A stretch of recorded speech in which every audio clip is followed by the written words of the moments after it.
Hello, hello. This is Shauna Ava, and you are watching Heart on Radio. Today, I am going to be interviewing Ms. Kimberly Deziree, and she is a writer for Spiritual Biz Magazine. She has a column that's sort of like today's spiritual version of Dear Abby, and we're going to be focusing on the inner child, parenting and loving and healing the inner child. So let's see if I can get Kimberly in on this live feed here. Kimberly Deziree wants to be in your video. I want her to be in my video.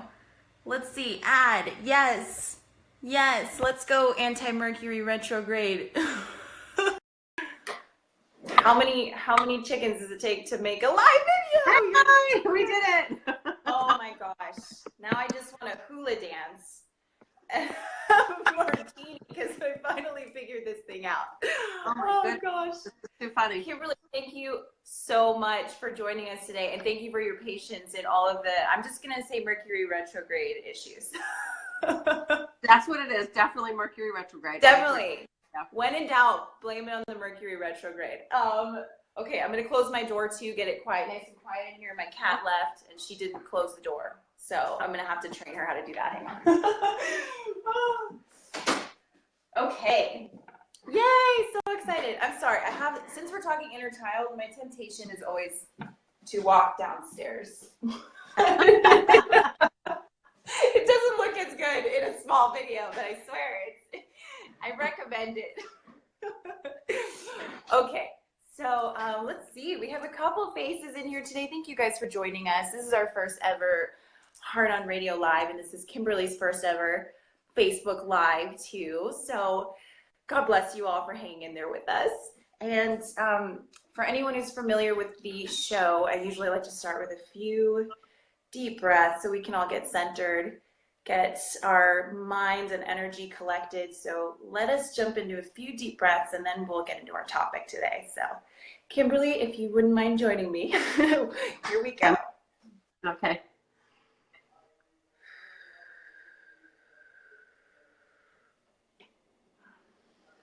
And just a few inhales and exhales, and close your eyes. I find that helps to just sort of connect with the larger energy and center yourself.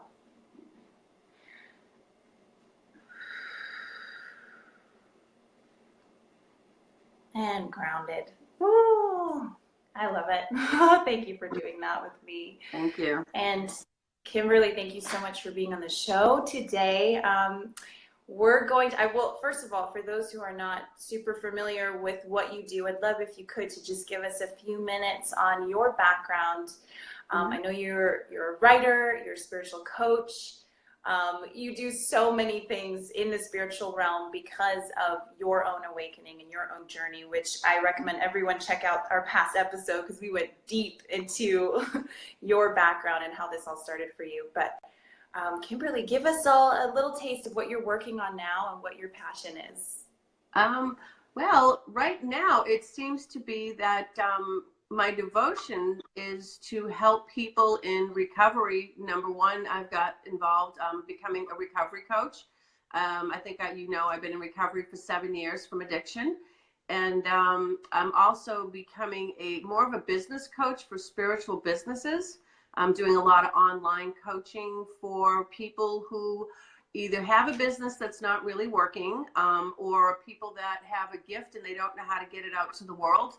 So I'm taking everything that I've learned on the journey for my own spiritual business and helping coach people with that. I'm also life coaching, doing a lot of life coaching. And it's kind of funny how it all started because when I first awoke and my gifts were coming through, I'm an intuitive and I would do a lot of readings to people and do a lot of, psychic events and things like that. So the readings started leading into more of healing sessions.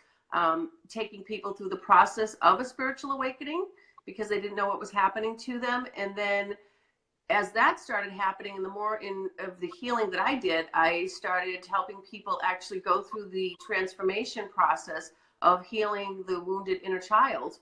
And that has been really a big thing I'm working on now, is helping people understand why they are the way they are and going back and finding the seeds and the things that started it to help them do the integration work to finally let go of the past and stop carrying it forward so they can get on with their life and find their gifts and, be of service to the world. Yes, well said. I feel most of us have developed our programs, our paradigms, our reoccurring issues. Why am I always in this relationship? Why am I always attracting this situation? Because of inner child or child trauma, things that happen to us in our youth, and we just keep repeating it, and we don't see, it's not shown us in society how to handle that, people to even wrap your head around that. And I don't think, even if you could, I would love for you to describe in your words what you feel the inner child is, because even that, I think, is a concept of like, okay, I went to Disney this weekend, inner child's happy. Like, it's not quite that, I think, what we're tapping into here. So if you would explain in your words, what is the inner child? Okay, well, the inner child there's the inner child that is wounded, who's stuck in time. There are pieces of ourself that did not have closure or an outcome that was healthy. So it's the inner child has blocked energy. We're stuck in time. And like an example of that would be, as an adult, if you had a trigger, things in front of you mirror what's inside of you. So if there's a trigger in front of you and you're trying to deal with a situation and you're frustrated, the first thing is, if your response doesn't match the outside circumstance that's happening in a healthy way, then most likely the adult body is not responding to the situation. So me being 52 years old, I might have a situation with somebody, like recently with a family member I had, my mother, and she came at me and was, negative and guilting me. And it wasn't an adult responding, it was a file of me that was stuck in time responding. So it was a place in me where I had to look at, my response is not matching the circumstance of my mother's behavior right now. So which part of me is present in the body in the moment now, who is having the reaction instead of being able to just be here and witness the situation? There is a wounded piece of me, which is the wounded child, reacting to her energy in this thing happening. So that's where I needed to go look to see why that trigger was affecting that part of me, which was the wounded child from, many years ago. So that's kind of how you know when you have a situation like that, where your reaction is not matching what's in front of you in a healthy way, that there's a part of you stuck in time, which is usually the wounded child who needs to go back and have resolution to the thing that happened, for healing, so that you can finally let that go. Yes, absolutely. And so that even of itself doesn't just apply to the inner child. It will apply to maybe your first heartbreak, that first relationship pain that came in and damaged you in such a way that now you are repeating. It's like this repetitive pattern that comes in, that unless you are really present and consciously aware of to correct, it is something that you will just carry over. I mean, we see this time and time again with people. I mean, and I've lived it. That's how I know. It's like, God, I keep doing the same hoo-ha. And then finally, I figured it out. And it takes a lot of time to heal that. But with the inner child especially, I guess we're delving into the parent-child scenario and perhaps teacher-child scenario. So I know you being a parent of 3, I think it is. You're a mom of 3. Yeah. Incredible. What are you, is there something that you're presently practicing to be extra conscientious of the way that you're parenting with your child's inner child? If that makes sense with your, I mean, they're still children, but I know they're teenagers, etc. But anything that you can shed light on there? Well, up until recently, my children, I'm divorced, I have joint custody, so my children are with me 50% of the time and then with their dad.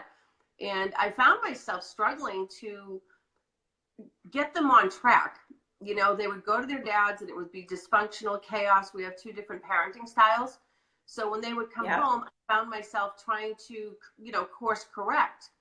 But part of the problem was that I realized, which was part of my own wounding and, not being a grown-up, is that I didn't have anything to pull from. I didn't have any skills as a parent. I didn't know what healthy parenting looked like because I didn't have that.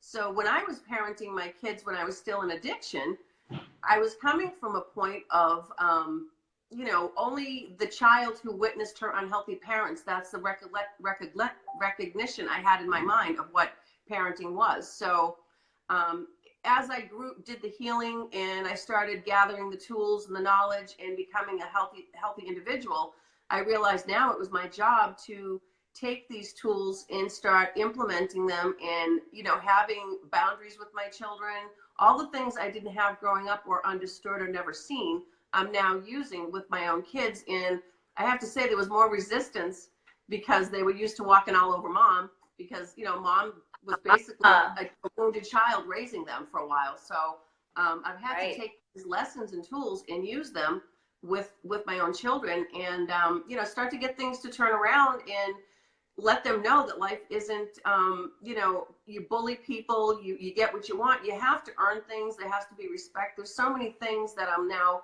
using to get results with my kids. And and the sad part is that I see the damage of some of their behaviors based on their dad and me when we were not healthy parenting. And I can see what the results are. And that's why it's so important, I think, to stop this stuff now for people and to educate them about, your child is watching you from the get-go.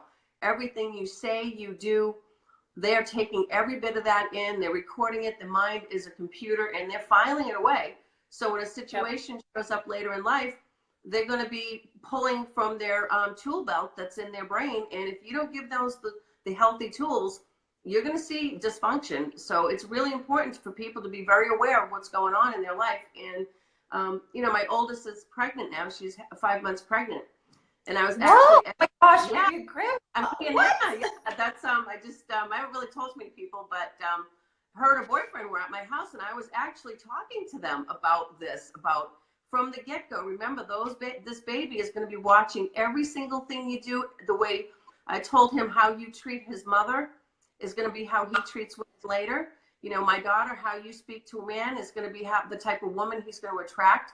And I really got into it pretty deeply to get to them so that it's like, you have a chance to stop this family story that we've kept passing on. Somebody here has to be the cycle breaker.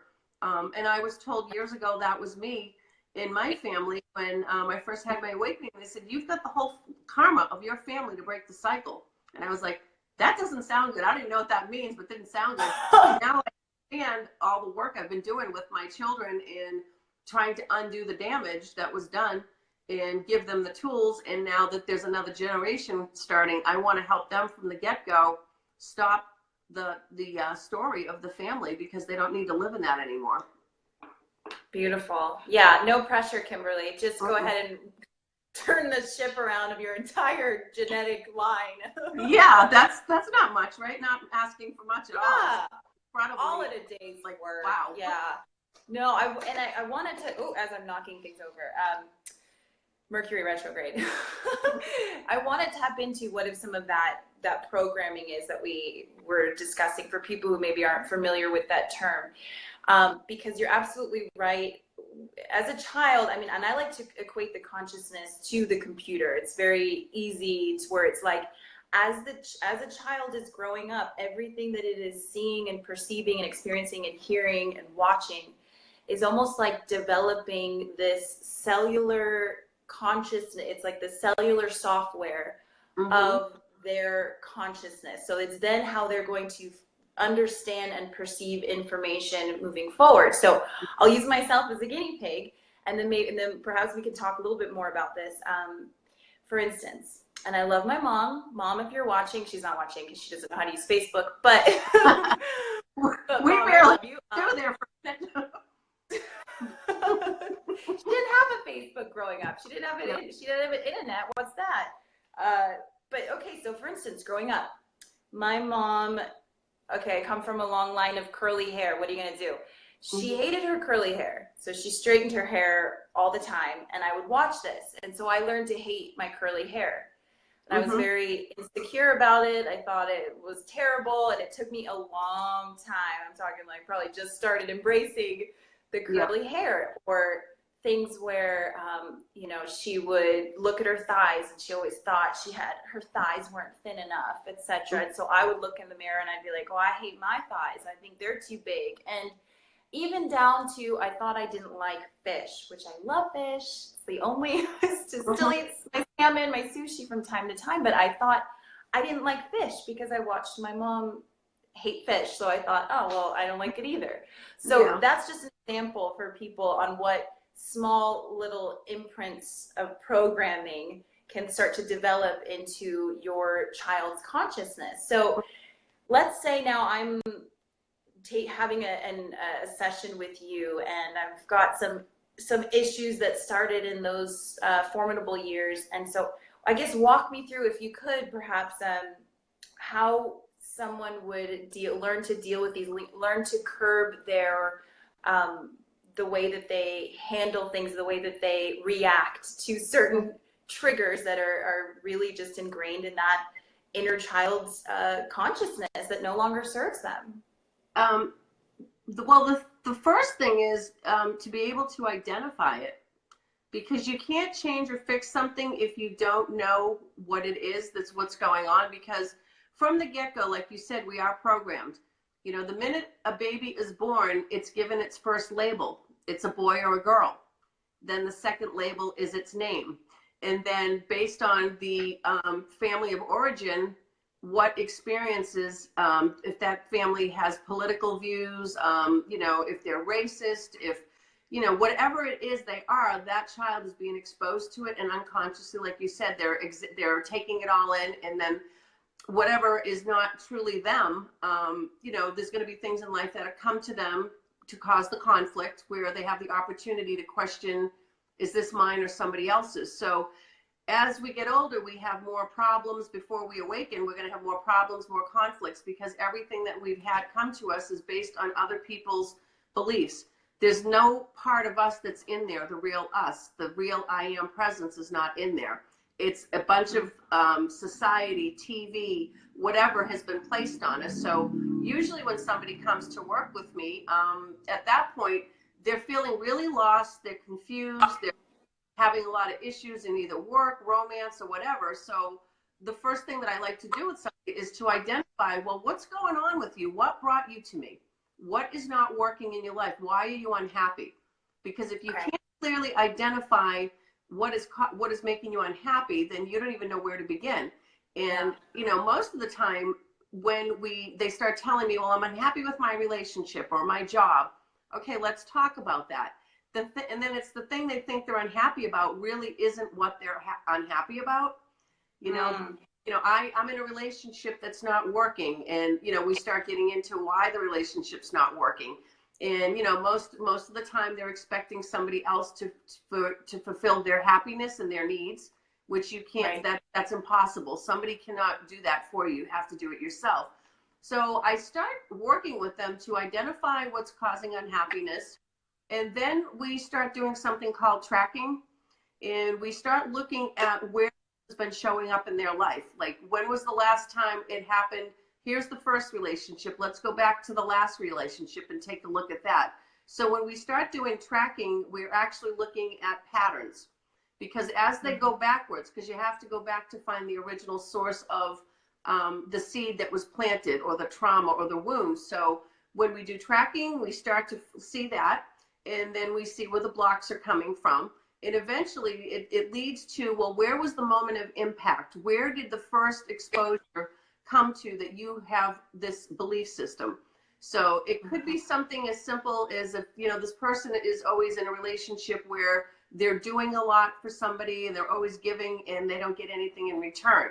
So it usually will lead back to the story of the parents, and they watch the parents, and they might have had a mother or a father, because you can take on either role. You don't necessarily take on the female or the male. You can take on both, or, you know, one or the other. So they may have watched a mother have a husband, no matter what she did, she couldn't please him.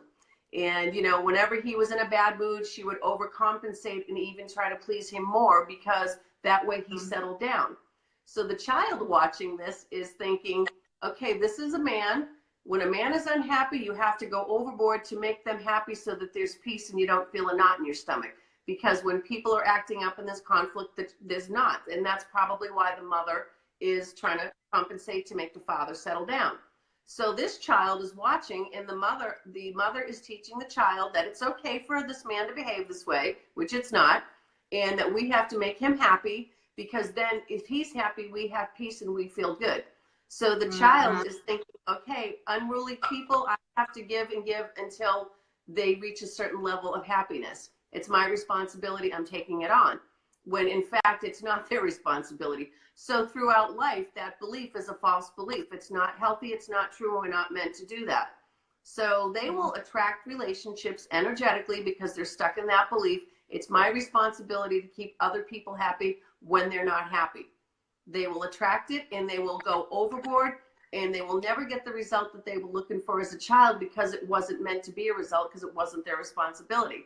So this will just keep playing out through life, and eventually they'll get exhausted because you can only give so much before you're depleted. If you're not in a healthy relationship where it's equal give and take, eventually you're just going to get sucked dry and get depressed. And usually that'll turn, maybe to some type of an addiction as well, because your needs aren't being met and you're feeling so lost and you're feeling no love for yourself. You're feeling resentment and you want to numb yourself. So it can go all over the place just from that one incident of the child witnessing the parent behaving that way. So we take that on, and that's where the work is, to go back and identify these things so that somebody can have understanding of why their life has been playing out and why they keep having these relationships. If they can see it from the child's point of view with a healthy version of themselves, then it starts to make sense, and then they have the awareness, the understanding, and then that gives them the capacity to change. Yeah. And I just want to, Sorry, I'm thirsty. I have to have water. No, you got to hydrate, girl. I'm in Arizona, so I know all about that. But no, I mean, life is truly, I feel like we're sort of in the school of hard knocks, and the law of the universe is going to continue to bring you opportunities to grow and expand and learn and correct behaviors to find your ultimate, highest happiness. And it'll just keep coming around until you really do this work. And I've been there. I think everyone has been there. And to put a positive spin on things, when you hit your knees and you have that moment where you are just like, that is such a beautiful breakthrough, because like you said, you can't rectify something until you realize you have an issue. So when you hit your knees and you are down there and you're just like, something, it's actually a great moment. It's a moment that you're recognizing deeply that something is not in alignment and needs to change. So I think most of us, honestly, if not all of us, spiritual awakenings happen for us because of a moment where we just crashed and burned and thought, I can't anymore. What am I? I'm like beating my head against the wall. Well, it's sad because a lot of people have those moments in life where they are on their knees, and they they'll go to God, universe, whoever, they call upon, I need your help, and they'll call. And as soon as they get the help, unfortunately, some people, it's like, okay, everything's back to normal. I'll put you back aside and I'll just continue on the path. And they don't really continue realizing that connection is what's going to help you. And you need to keep, the connection with the universe or God or spirit, because if you co-create your life with that, it's going to be a lot smoother. It's going to give you a lot of answers. And, we're a creature of habit. It's like when things are bad, oh, help us. Then it's smooth. And then we go back to doing it. We forget about, like, wait a minute, that was an opportunity to find myself and to grow and find out how I got here. Most people just, they don't like pain. They don't like being uncomfortable. So they want to just do whatever it takes to alleviate the symptom of pain and uncomfortableness. And once it's gone, they go back to the routine. And that's where they really need to go, wait a minute, how did I get here? Like, there's got to be a reason. I know when I had my awakening and I hit bottom 4 years ago. Now, I have been sober 3 years, and I had everything in the world. I told you my story. I had everything I was looking for, yet it fell apart again. Everything fell apart.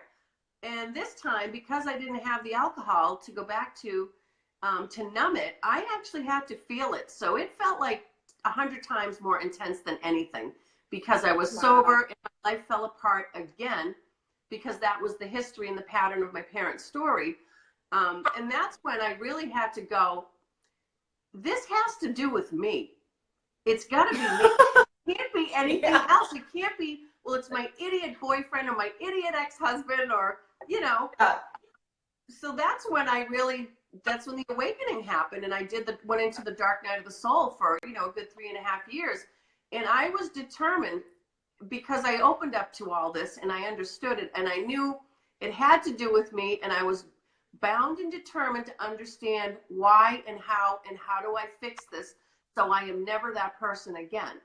And this is where me going through that journey, I had some wonderful spiritual teachers, healers, I read some books, and honestly, most of the work I did was with, you know, spirit itself, walking outside and talking, learning to pay attention to my intuition, learning to listen to my soul. And it really helped push me through. And there were times during that, as we talked about before, where I felt, honestly, I couldn't take another moment of it. It was so painful every day to get up and think that I'm going to try, and I'm working, and the universe basically held me by my ankles and shook me and was like, no, we're going to do this until it's all out of you. And, you know, as a result, all my gifts opened up, and I learned the process of how to take people through, you know, being in the ego and being in the 3D to doing the awakening, to doing the healing work, and to get them through the process. So my own, what I thought was the worst time of my life turned out to be the biggest gift, because it opened my gifts, and now that's how I can help other people go through their stuff and share by what I've learned. And I continue to learn. I mean, I'm always learning, and anything in front of me, it's always, instead of being the person who was like, why is this happening to me? It's like, what can I learn from this? The universe is giving me a gift.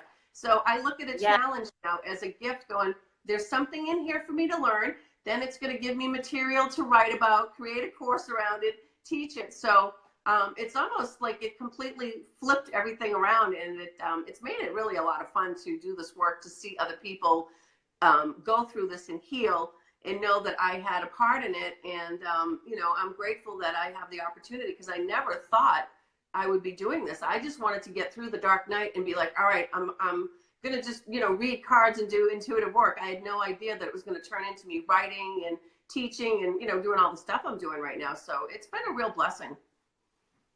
I know. The universe is full of blessings. When you are ready to show up and do your homework, it's amazing. I think of it too as like a video game almost. I'm like, okay, there's a challenge here, there's a puzzle, you know, and I gotta figure this thing out, and then I'll get like da da da da da da, like that whole, and then you go up, right?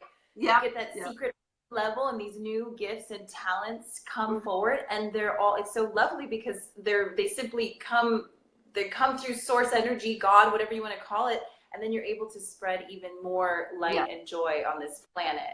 So it's really, really something. And thank you for sharing that story. I always love your candor, because it helps us all realize we all got that shit to work on. Excuse my French. I'm fluent in French. So, but I want to touch now on perhaps the self-sabotaging, because I think that also can play into the inner child. And I guess what I mean there is, as someone who's experienced this myself, a lot of okay, so you're in adolescence, you're in school, you don't have the right Nikes, your hair's different, your ethnicity, etc. So you start to self-loathe, and you start to think, I'm not good enough, I'm not pretty enough, fast enough, smart enough, whatever.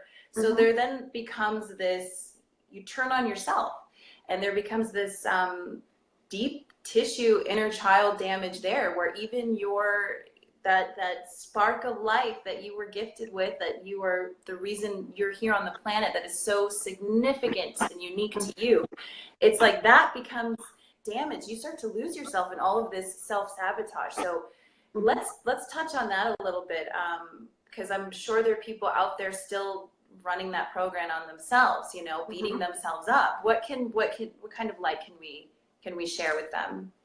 Well, I don't know if you're aware. I'll give you an example. Recently, I've been wanting to do more videos. I've been wanting to speak more publicly and teach in a bigger way. And the self-sabotage that you're talking about, yes, was happening. I kept telling myself, well, when I lose weight, I'm going to do it because I'm too fat to be on camera, or I don't know enough yet, so I need to study more. I need to put more content on my website. The ego, the mind, was telling me every single thing I couldn't do because of what was wrong with me or wrong with the circumstances. And recently I had something happen and it was a game changer for me. I ended up, we were going to do this live thing before, and I ended up with walking pneumonia and the flu, really sick. And as I started coming out of it, I couldn't bounce back. And I've always, bounced back, have energy. And I really was like no energy, sick. And then I started, looking at all the excuses I've had in my life recently, because I know where I want to be in my life. I know why I'm here. I know what I want to do. But I had the excuses of, the weight and just all these ridiculous things. So when I was coming out of being sick and I couldn't really do anything, I kind of had to put my life on pause. I started looking at all of my excuses and how they were holding me hostage, and how I wasn't owning and accepting where I was. And I needed to take ownership of, okay, this is where you are. You don't want to do things because you put on some weight in the last 3 or 4 years and you're using that as an excuse. You're hiding in clothes. You're not buying clothes. You keep telling yourself, well, I'm going to lose the weight and I'll get into a size smaller, or I'll buy new clothes, that fit me. So in the meantime, you're still sabotaging. Own where you are. Okay, you're fatter than you have been in a long time. So what? Does that make you any less valuable to people who need to hear what you have to say? Like, I really had to question my motives and how I was looking at myself. And, I started realizing, well, okay, you've used the excuse of, I went through menopause. I had the dark night of the soul, massive amount of stress, and I gave up quitting smoking. That's why I gained weight. And that was my story, and I was sticking to it. And then it was like, no, you're going to own this and get real. Those might have been some circumstances, yes, okay, maybe. But the real reason you gained weight over the last 3.5 years is because you went through the dark night. You were so devastated, nothing made you feel good, and you overate comfort food because that gave you a moment of comfort. And the end result is you're here. Now you're using the excuse that the weight's on and you can't make the videos. I'm like, knock it off. So I decided to challenge myself. I did. I was so mad at myself because it was like, no more excuses.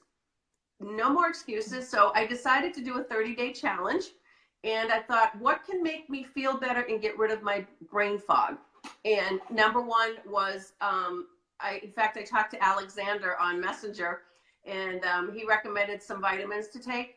So part one was take my vitamins. Number two, I was dehydrated. I was drinking coffee all the time. So I challenged myself to drink, like 10 8-ounce glasses of pure water. The third thing was to give up sugar and processed food. And the fourth thing was to start moving again, like walk a half an hour 4 times a week. That's it. And the fifth thing was get back into what makes you happy and feed your mind.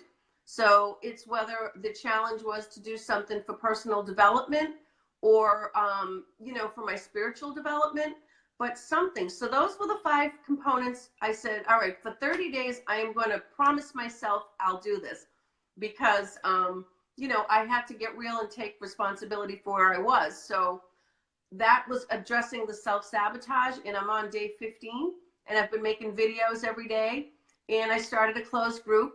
I've got people in it.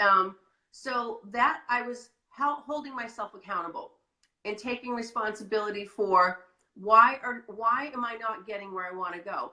And the self-sabotage was the mind telling me all these excuses. And that's when I had to get real and go, no, own where you are. You may not like it, but owning it, learn to love yourself as you are now. Because if you can't love yourself now, how are you ever going to expect anybody else to love you? And if you keep basing your happiness on if I look a certain way, or if I do this, I do that, you're going to not be happy ever. And you're going to lose out on a lot of time you can't get back. So that's how I address the self-sabotage. That's lovely. That is, to ownership. me, that is exactly, that's the parenting of the inner child. That's Mm-hmm. that wounded part of you, that's a wounded part of ourselves that we have, that inner child that's scared and frightened and starts doing all of these, acting out essentially Mm-hmm. because of all of these things. And then you came in and you parented and you soothed that inner child. So let's all take note that that's a beautiful way to just sit down and really get real with yourself, get honest. Mm-hmm. and Yeah. and I'll throw this in as just someone's more visual. I don't know if you're familiar with my girlfriend Isabella Green, but she's a Yes. wonderful She's awesome. multi-dimensional. Yeah, Multi-dimensional tool check. Yeah. yes, she is a beast in the best way. And she taught me, when I had gone through some healing sessions with her, she said, Shauna, find a picture of you as a baby and put it in your wallet or put it on your screensaver, your cell phone, or something that you always look back to that child.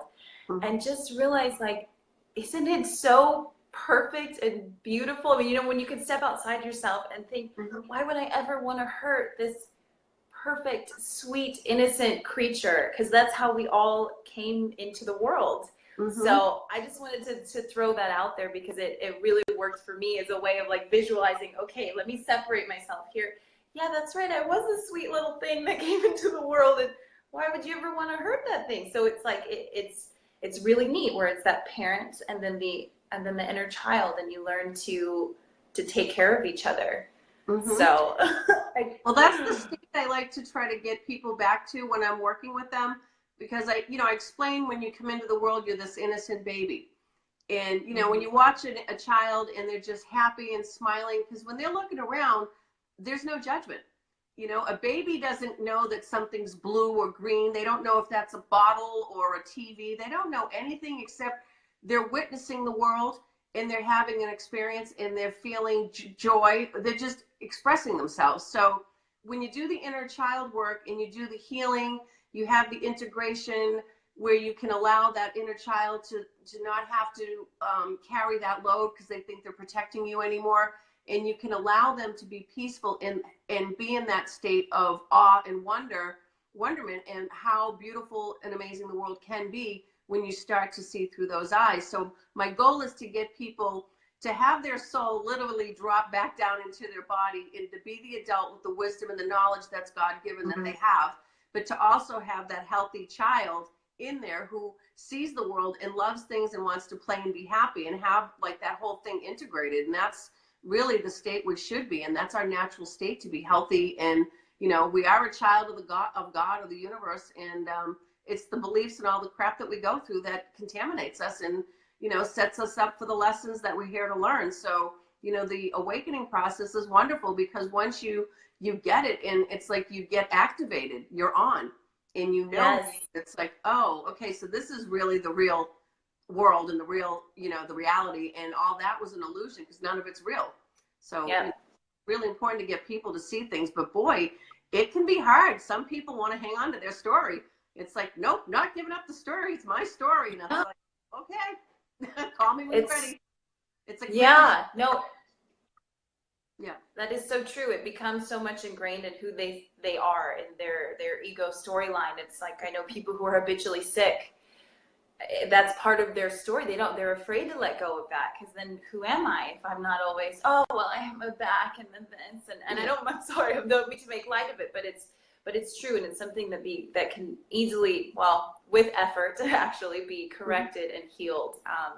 But here's what I wanted to touch on now, because as we work on our own inner childs, now the way we perceive things, perhaps we start to open our hearts up and realize that other people also have their inner child that is maybe damaged or in fear mode. And the reason this comes up is, okay, Marjorie Stoneman Douglas, the unfortunate shooting in Parkland, Florida, was 2 miles from where I grew up. So it was one of my local high schools.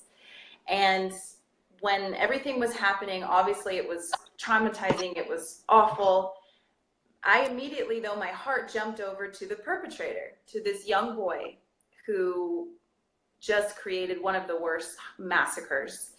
And I thought about his inner child. And let's talk about how perhaps there's a way that we can learn to be empathetic, and come from a place where obviously this boy is really in pain. You know, instead of just like that, such and such and such and Mm-hmm. such, instead to reframe that when we receive people and what they're going through and how we can work empathy into that picture, because he's obviously very damaged, in a lot of pain, suffering to do what he did, because that innocent baby that came into the world would never have done those things. So Mm-hmm. let's talk about that for a little bit, the inner child, and perhaps in relationships or just how we perceive things in general.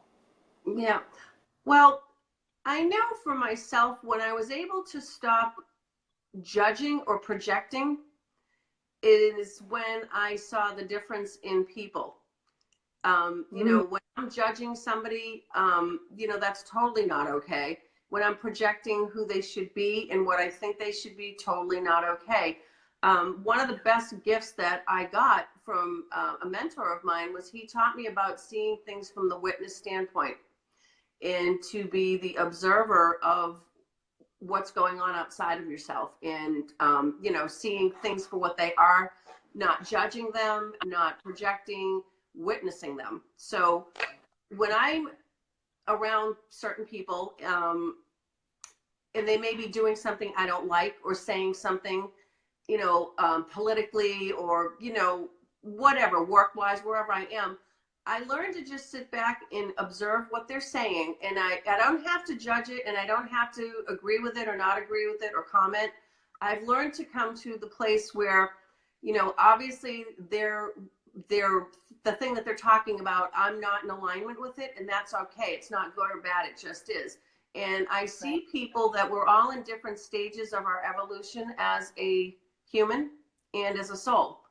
So I can look at people and understand, you know, people that are fighting and doing things, it's because they haven't evolved as a soul or a human. And I can't really judge that because, you know, I've done my work. I'm in a different frequency. So I think when you're able to witness life and people and things, and you don't judge it, you just see it, and you have the discernment whether you want to engage in it or not, or comment or not. But, you know, I choose to stay in alignment with things that are in the frequency that I'm in. And if there's things going on around me with other people, I don't like what they're saying or doing, I have a choice that I don't have to be around it, and I can remove myself, or I can choose not to engage in a conversation about politics or whatever it is, because, you know, they're very passionate about it. I'm sure you've had people where their opinions are so strong, and you know, you agree, Yeah. right? You know, Trump this and, you know, that one, and I'm like, I don't have an opinion. Well, you have to have an opinion. No, I don't. My opinion is not to have an opinion. I'm neutral. I don't, you know, I don't want to. So, you know, I'm not going to sit there and argue why I don't want to do that. I just let them know that that's something that I don't need to talk about because it's not affecting me, because I choose not to let it affect me. But I'm not going to judge that person. I'm just looking at them that that's where they happen to be right now. And I don't enjoy the conversation. I don't want to be around it. I'm going to remove myself. So I think when we can look at people and their child, the inner child, where they are, if we can just look at, you know, this is a stage that they're in right now. And unfortunately, they haven't evolved, but, you know, it's not my place to judge them. And it's not my place to project and, you know, make them who I think they should be, because they're having their own experience. We're all here having Yeah. our own experience so that we can grow and evolve. You know, so I try to keep the focus on what's healthy for me, what's in alignment for where I want to go. You know, certain people stay in my life, certain people fall away. I don't question anymore. I just see everybody in different stages of their evolution. Right. No, that's exactly the what I feel coming through as well. Because when I notice, and I'm sure everyone will agree, you have that judgy moment, you immediately feel terrible. It doesn't feel good even. It's like if you just notice in what your body is sensing, you have a judgy moment. You're like, oh, such and such, and then immediately you're like, your skin crawls because you're really judging yourself. So it's real. I mean, we're all, it goes back to that unity consciousness that's so beautiful. It's like the kinder you can be to yourself, the kinder you can then be to others. And perceiving people in their sweet inner child aspect, you know, if they're misbehaving or behaving in a way that that doesn't feel sound to you, then it's probably because they are in pain in some way and they learned that, etc. So, you know, it's just, thank you for touching on that, because I think it's so important too, you know, in relationships in general, to keep the inner child in mind of the other person. And I think if you're in a relationship, and I'm talking romantic now, if you can't hang out, your inner child can't get down and play, then, you know, perhaps, I don't know, what's your take on that in romantic relationships? Where does the inner child sit there? Oh boy, that's a tough one. Right? I'm single. The last relationship I had was the one where, you know, my world fell apart. He was the one. If it worked out with him, you know, the whole world was right. So when it fell apart, I have yet to experience a healthy relationship. I have casually dated. So part of my thing right now for myself is that I've chose not to get involved until I felt that I was in a healthy place and I could understand myself, because I do want to be able to be in a relationship someday where I can be my authentic self and not worry about, you know, I can't say this, I have to be perfect, I better not do that. I want to be able to just be myself. And I feel like when I'm finally in a place where I'm just being authentic in me, comfortable in my own skin, you know, having fun with my friends, feeling content, feeling like everything's okay, the universe will probably bring a match, because I think everything is vibrational match. So I recommend being in a relationship when you feel great about yourself, because whatever you haven't worked on, you're going to attract a lesson. You are going to attract a soulmate, and a soulmate comes in our lives. And I know for myself, every time I met those big relationships, it was like, bam, I looked at them and it's like, there it is, the energy, this is the one. And really what it was the energy that was unresolved found its match. And then I had the opportunity for the lessons. So I recommend that we don't look for soulmates, that we look for life partners, because a life partner is going to be something totally different than a soulmate. And, you know, it's two people that bring two different things to the table that are healthy, that are not setting you up to learn those lessons. And you can grow in different stages and be there as a support, but you don't lose your identity in those relationships, because you already know who you are, you're healthy, you have your established friends, your whatever it is that you do for work, they have theirs. You come together, you enjoy it, but you don't lose everything, because most of us think we find the one, and then it's like, you know, we drop everything and our whole life revolves around that relationship. And that's not healthy. That's the wounded child finding a match, you know, for the energy. So we want to get to a place where it's healthy, it's okay not to always be worried if they're calling, not calling, you know, and just not to lose yourself, and to be that healthy person who loves life and just is enjoying the moment and not worrying if life's not going to be okay if that person's not there. So you just want to be, you know, completely comfortable in your own skin. Hopefully when you find a relationship and have two healthy people together. So I'm still waiting. Hey, that's okay. You're doing a damn fine job at the homework here, and you're helping so many people. So you're right where you need to be, and you're right. Universe will bring it in when it's in alignment. So I'm thrilled. I know we've got some people here. I want to answer questions. I know, I see a lot of people. Right? Yeah. What's up? We got April in the house. Yes, life partner. Love your description. I just wrote about this too. Awesome. So we're definitely tapping into what the collective is experiencing. Can you read things as well, Kimberly? You can see Yep, I can see them. I saw that Ann Deirdre was here too. I don't know if she's still on, but hi, Ann. She's an amazing intuitive. I'm actually working with her. She's incredible. So hi, Ann. I saw you on there. Hi, Ann.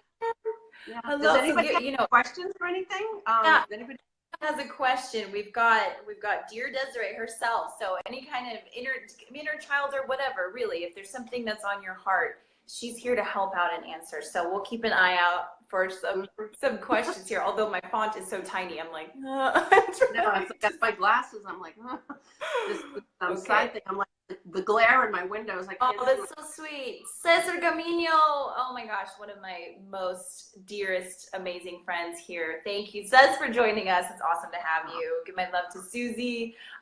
But okay, I guess if people get warmed up with some questions, I just wanted to also tap into this. Okay, so, here we go. So those of you who have hung on, you're probably interested in this topic. So we're going to get a little cosmic and interdimensional here. Yay. I find, yeah, I know, right? Like, yeah, we're going to level up. I find that most of us have had some kind of experience in our childhood where we saw a figure, where we had a friend that would talk. Basically had extra sensory skills of some kind, or we were able to perceive different channels. And then it's like something happened that scared us or told us, no, that's fake, that's stupid, that's not real, and shut it down. So I'm curious now what kind of work, healing work, we can do to maybe bring some of those gifts back up, because I swear, like, pretty much everyone, and you tell me in your sessions with people if you've heard this, where it's like they've had some kind of incredible experience that proves we are really multidimensional beings here, and then it gets shut down. So let's talk about that a little bit with the inner child work, and I'll keep an eye on questions if we have any. Yeah, well, I know with some of the clients I've worked with, they have talked about because they're going through the healing process, so their gifts are reawakening, and they start to remember things that they knew back when they were a kid, that they could see spirit, they knew, they were intuitive, they knew things were going to happen, and sometimes, well, the majority of the time, they would speak about it, and that's when the adults would tell them, no, that didn't happen, or that's not right, and it'd start to shut them down, or, oh, don't talk about those things, that's not okay.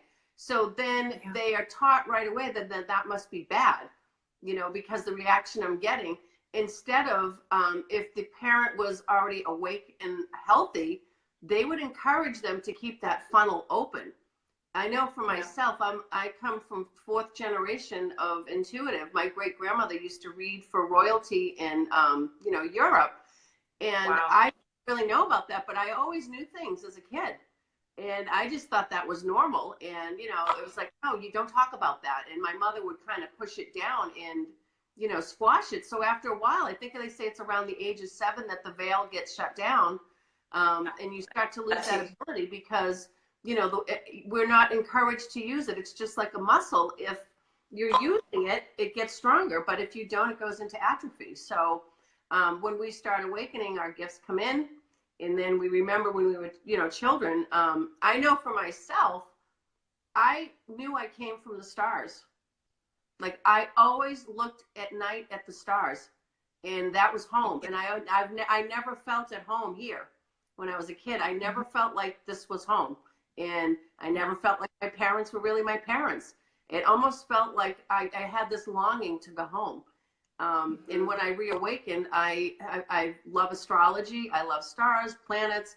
I've studied, and that's why with Alexandra and Rion, when I found them, I was like, oh my God, what are they talking about? Like, I know this, even though it sounds different. I know this, and that's when I really, started to understand. Like, when I was a kid, I knew this stuff. So, we do get shut down, unfortunately. That nobody brings it up and encourages us to have our kids to stay in tune and intuitive, because it would help navigate a lot better in life. Absolutely. Yeah. And I think pretty much all of us felt that same way, right? That we're like, I don't belong here. Something's wrong. This is weird. I'm going to look at the sky at night and I feel like I should be there, like ET phone home kind of thing. Yeah. So it's like we've all been there. And it sounds like then what you're prescribing perhaps is that actual healing process in and of itself will start to release and reawaken some of those extrasensory gifts. It absolutely does, because when we start to go through the healing process or awakening, we're starting to peel all the layers off of what the world and society and our family told us. So as these layers are coming off, the real us is in there, and that's when you start becoming more intuitive. You start noticing the world is communicating to you, and you start to see life for a different set of eyes than the eyes you had when you're, in the 3D reality. So your gifts really start to come alive. I know I became very clairvoyant that first summer when I went through the dark night. I always could see the boyfriend. I'd be like, I could see, and I'd see a set of doors swing open in my mind, and he'd walk through them. And I'd go, I think he's going to call me and come back. The next day, I got the call. And I was like, wow, that's really weird. And then when he was going to break up with me, I'd see the doors and he'd walk through them. And I'm like, he's going to break up with me. And I started like predicting things. And that's kind of when I was like, I think I might be psychic or something. And I started knowing things before they happened. And, I started taking classes. Because my mother said, yeah, we have psychics in the family. And I was like, we do? I didn't know that. And I went to places to kind of develop that and understand it because I was really curious about it. And that was the beginning of all of it, really. When I went to the classes and started doing readings and cards and all that, I was like, wow, I didn't know I had this. And then I realized our sixth sense is really our most important, but the world tells us we only have 5. So it's reawakening our sixth sense to realize, this is truly who we are, and we're in tune to all of this, and we're very psychic. We can do telepathy. I mean, there's so many things that we're capable of, but the world tells us, no, that's bad. Can't do it. It's bad. It's not true. It actually is our navigation system, and it works helping us navigate through this place. Yeah. No, absolutely. I know that we probably want to wrap it up pretty soon. My phone was not prepared to roll. And my angle of my camera is not that good, but anyways, the first time doing what this. What are you talking about? No. Oh, Rion's on. Hi, Rion. Oh, Rion's here. Hi, Rion. And Dexter, you guys support earlier. You guys, again, if you have any questions, start to throw them out there. I'm going to do my card pull, my oracle card, and that way I'll give maybe people a second to think of some questions. I am pulling from one of my favorite decks, and this is the Mystic Art Medicine deck. So I thought we are talking, this is medicinal. This is, inner child healing. So I cleared them before. I infused it with sort of collective energy and intention for the highest good of all, and we'll just see what comes up. This is very exciting. If anyone wants to drum roll. Looks like April's had a really wonderful childhood. Oh, awesome. She had a good childhood, so she doesn't have messed up stuff to talk about like I did. Yay. Oh, brilliant. I'm so happy to hear that. And I know it's out there. I hear those marriages that are like, just, they've got it on check. That's not something that you would get. It's a lesson you already have in the bag. Beautiful. Okay. So I'm just going to split the deck here. We'll see what comes up for the collective consciousness today. Nice. Oh, and I'm so excited to actually physically show everyone these cards because they're so, like, in real time. They're so stunning, this deck. Okay. All right, and what we have here, oh my gosh, so weird. You use a deck and then like the same few cards will come up. It's that law of attraction, and it's so applicable. Okay, core healing, healing. Isn't that bananas? And I shuffled. First of all, I pulled cards last night. Totally different outcome. I shuffled this like crazy. This is core healing. So look how beautiful that is. And I feel like there's actually a tree that is growing that is within this, and it looks like the sort of the ego layer or another layer of you falling away so that the true self can step in. Let's see what it says. And Kimberly, let me know if you have anything to add there. Well, were you talking about the tree on that? The core healing is also about our foundations. And, if our foundation isn't built solid and secure and safe from the get-go, that's where we're going to have the damage and we're going to have to work things through. So part of what I'm getting from that card is that people, in order to heal on a soul root level, is that they have to demolish the foundation that was started from the get-go so that they can rebuild it like steel, solid like steel. Yes. And that's really that strong. Kind of like the Eiffel Tower. Remember I told you the story about the Eiffel Tower? When I was going through my awakening, I kept seeing Eiffel Towers everywhere. And I'm like, I think Spirit has something to tell me. And in a meditation, I asked my guides, what's with the Eiffel Tower? And I was told, when you're done with your, awakening or your process, that's what your foundation should look like.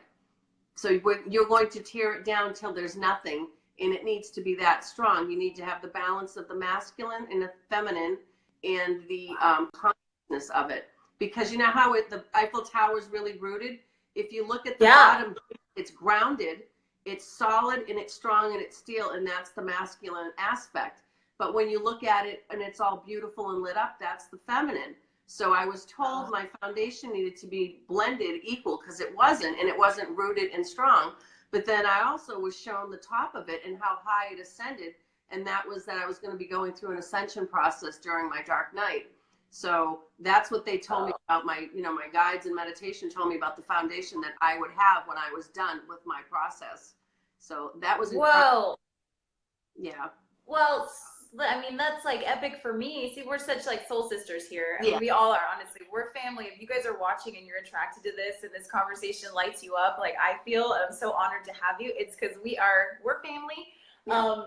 But I have always had this Eiffel Tower Paris thing, and it's not even necessarily like having to go there, but like the imagery of just like I have Eiffel Tower Paris stuff everywhere, and I've always wanted to just be around that. So that is so cool. Yeah, that's what your foundation should look like. You know, because everything's balanced in your ascending. So I mean, that's perfect. You know, I couldn't understand why you light up. Yeah, and it's just like, okay, that's what I have to you know, strive for with my foundation now. So let's take the old one and demolish it and rebuild a new one. I love it. That is so cool. Thank you for that. And I'll just read a little anecdote here from what this says. Okay, the medicine card is here to assist you in understanding. Looking at the light and the shadow equally contribute to healing. It could be a child left alone while mother was on the phone, maybe a surgical operation, a birth trauma, a fall off a bike, or it could be the child who was hiding in the closet out of fear of being seen. Trauma is trauma, no matter the circumstance. Your inner child who experienced trauma has been ignored, denied, and misunderstood. Now demands healing. Bringing these into awareness is how you can deal with the effects past events that are having on you now in the present moment. It's talking about inner child. That's so bananas. You can't make this stuff up. You cannot make this stuff up. No. You can't. And it's so funny how it really, you know, it's talking about even something as minuscule as falling off a bike, but you know, I remember my own Vietnam, as I call it now, was like changing from a private school and to a public school. And that was my child trauma. That to me that was my world. And so, you know, like falling off a bike, maybe it sounds small, but it can change someone immensely from the core up. So core healing, this is so cool, Kimberly. That's a great card. That's an excellent card. So proud of this card and this deck. It is by, if you want to grab this deck, and I highly recommend it, it's Mystic Art Medicine, Tools for Transformation, and it's by Cher Lynn. She's incredible. She does the artistry and she writes everything, and it's just obviously a wonderfully channeled deck. So Kimberly, what is coming up next that people can get in touch with you? I know you have KimberlyDeziree.com. Seems like a good place to start. You've got your Facebook pages, etc. But what's coming up for you? How can people get in touch, and how can they maybe have a session with you? Well, right now I'm filming a television show. It's called Spiritual Awakenings, Your Stories. And I'm having people come on talking about their spiritual awakening to share the journey of what was going on in their life at the time, what took place during their awakening, how it changed them, and then how it's actually, how they're using what they got out of it to help other people in their life. So I'm bringing on people I know, I meet through different avenues. So I've filmed one episode so far, and it's going to be, it's on a local TV station where I live in Concord, New Hampshire, but I will be posting it, getting ready to get my YouTube channel up. And then I'm also Dear Desiree. I finally put that back up, and now we're doing it in a video format, and it comes out every other week, and people can send questions to my website at KimberlyDeziree.com, and there's a Talk to Me page, so they can write anything they want. It's confidential. I'm the only one who sees it, and then I will answer those questions in a TV station in a professional format filmed in a nice video, and it goes to spiritualbizmagazine.com. So I've done 45 episodes. I've put two of the videos already. And because I used to write the column, and I'm still interviewing and writing people. I have another interview that I just did for a woman who owns Women Inspiring Women, and that should be coming out. And I've been invited to teach on 2 cruise ships with some friends from London. So I can't really announce that yet until I have all the details, but that'll be where I got a little anchor. I know. So I'll be teaching on a couple of cruise ships later this year. And if anybody, actually have some courses coming out too on my website. I'm doing some beta testing right now, because whenever I do workshops with live people, in order to convert it into a format that is suitable for online, automation, I like to do beta testing just to make sure that it's easy, because I'm not there to explain it if they get stuck. So I have a lot of new courses coming out, and like I said, I'm doing the Life Vision group. But if anybody wants to reach me, they can just contact me. I do readings, intuitive readings. My readings are not psychic readings where I'm going to tell you like a fortune teller. They are more about a soul reading to help you find out what's blocking you, what's going on with you, why things are happening, validation, to point out things that maybe you're not looking at. I do awakening sessions to help people through the spiritual awakening. I do soul level healing sessions where we, work 5 or 6 sessions to get you through all of your blocks and post-trauma stuff, those kinds of things. And like I said, I'm doing business coaching, which I was working for a company as a advisor, a spiritual advisor, broker, and I was helping business owners. And I'm most of the time doing online people with spiritual businesses and some not spiritual, but that seems to be my calling, as I have 33 years background in businesses. I've owned several businesses, have had mentors, coaching, and I love being the set of eyes to help guide somebody through the process, because I don't do the work for them. I help them create what it is they want. I help guide them through the process so that it's them creating their business. I'm just kind of nudging them through the path so that they can be empowered and have the outcome that they're looking for. So if anybody's looking for any business coaching or anything like that, or actually I should say mentorship, it's more of a mentor. So that's what I've got going on right now. I have my friend from London coming in. I'm hosting a couple of galleries for some mediumship. And we're going to be doing some live Facebook stuff and doing readings when her name's Bev Man. And she's a hoot. I went on a cruise with her. I'll be teaching with her on the cruise ship. So that's kind of what I have going on right now. So that sounds like a lot. So it is. I love it. I so appreciate your time with us today, Kimberly, and your patience in getting our Facebook Live off the ground here. But truly, it is always exceptional to share space with you and co-create on this, and just everyone out there watching. Thank you guys so much for joining us. Kimberly, you're a rock star. Oh, I'm so glad we've been talking about this for a while. Here. And this was a lot of fun. And it's finally the time aligned. So I'm thrilled, and thank you all again for tuning in. I hope you guys got a little something from this. I'm lit up. I'm ready to go hit the playground. And thank you guys for watching Heart on Radio. Thank you so much. God bless everyone. Take care of yourselves and take care of each other. Thank you.